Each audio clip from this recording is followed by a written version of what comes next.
Of course strictness ಅಂದ್ರೆ ಏನು sir? Strictness is nothing but us little bit of discipline. Correct, discipline ಬೇಕೇ ಬೇಕು. ಫ್ಲೈಟಲ್ಲಿ ಇರ್ಬೇಕಾದ್ರೆ ಸುಮ್ಮನೆ ಕೂತಿರ್ತೀರೋ ಡ್ರೈವ್ ಮಾಡೋ ಪ್ರಯತ್ನ ಪಡ್ತೀರೋ, ಅಥವಾ ಕಾರಲ್ಲಿ ಕೂತಿರ್ಬೇಕಾದ್ರೆ ಹಾರೋ ಪ್ರಯತ್ನ ಪಡ್ತೀರೋ. ಯಾವ್ಯಾವ ಸಂದರ್ಭದಲ್ಲಿ ಏನು ಮಾಡ್ಬೇಕು ಅದನ್ನೇ ಮಾಡಬೇಕೆ. ಅದಕ್ಕೆ ಸ್ಟ್ರಿಕ್ಟ್ನೆಸ್ ಅಂತ ಬರಲ್ಲ. ಕರೆಕ್ಟ್. ಈಗ ಯಾರೋ ಒಬ್ಬ ವ್ಯಕ್ತಿ ಆರಾಮಾಗಿ ನಾವು ತಮಾಷೆಗೆ ಮಾತಾಡ್ಕೊಂಡು ಕೂತಿರ್ಬೇಕಾದ್ರೆ ಅಲ್ಲಿ ಸ್ಟ್ರಿಕ್ಟ್ನೆಸ್ ಎಲ್ಲಿಂದ ಬರುತ್ತೆ? ಈಗ ಪ್ರೊಫೆಷ್ನಲ್ ಆಗಿ ಒಂದು ಮೇಕಪ್ ಹಾಕೊಂಡು ಸೆಟ್ಟಿಗೆ ಹೋದಾಗ ಅಲ್ಲಿ ಪ್ರೊಫೆಷ್ನಲ್ ಬಿಟ್ಕೊಂಡು ತಮಾಷೆ ಮಾಡ್ಕೊಂಡಿರೋಕ್ಕಾಗತ್ತಾ?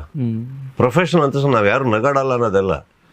ಮಾಡೋ ಕೆಲಸ ಮಾಡಾದ್ಮೇಲೆ ಗ್ಯಾಪಲ್ಲಿ ನಗಾಡೋಣ, ಗ್ಯಾಪಲ್ಲಿ ತಮಾಷೆ ಮಾಡೋಣ, ಗ್ಯಾಪಲ್ಲಿ ಕುಡಿಯೋಣ, ಕಾಫಿ ಕುಡ್ಕೊಂಡು ಕೂತ್ಕೊಂಡು ಏನೋ ಒಂದು ಮಾಡೋಣ. ಯಾವಾಗ? ಗ್ಯಾಪಲ್ಲಿ ಸರ್.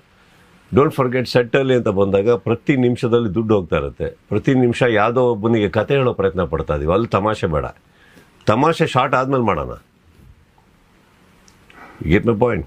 ಹಾಂ, ಈಗ ಫಾರ್ ಎಕ್ಸಾಂಪಲ್ ನೀವು ಯಾವ್ದಾದ್ರು ಸರ್ಜರಿಗೆ ಹೋಗ್ಬಿಟ್ಟು ಡಾಕ್ಟ್ರ್ ಹತ್ರ, ಯಾಕೆ ಸರ್ ನೀವು ಆಪ್ರೇಷನ್ ಮಾಡ್ಬೇಕಾದ್ರೆ ಅಷ್ಟು ಸೀರಿಯಸ್ ಆಗಿರ್ತೀರಾ ಅಂದರೆ, ಅವ್ರು ತಮಾಷೆ ಮಾಡ್ಕೊಂಡಿದ್ದು, ಸ್ವಾಮಿ ನೀವು ಎದ್ದೇಳೋದೇ ಇಲ್ಲ. ಮರಿಬೇಡಿ ಅದನ್ನು. ಎಲ್ಲಿ ಹೆಂಗಿರ್ಬೇಕು ಹಂಗೆ ತಾನೇ ಇರಬೇಕು.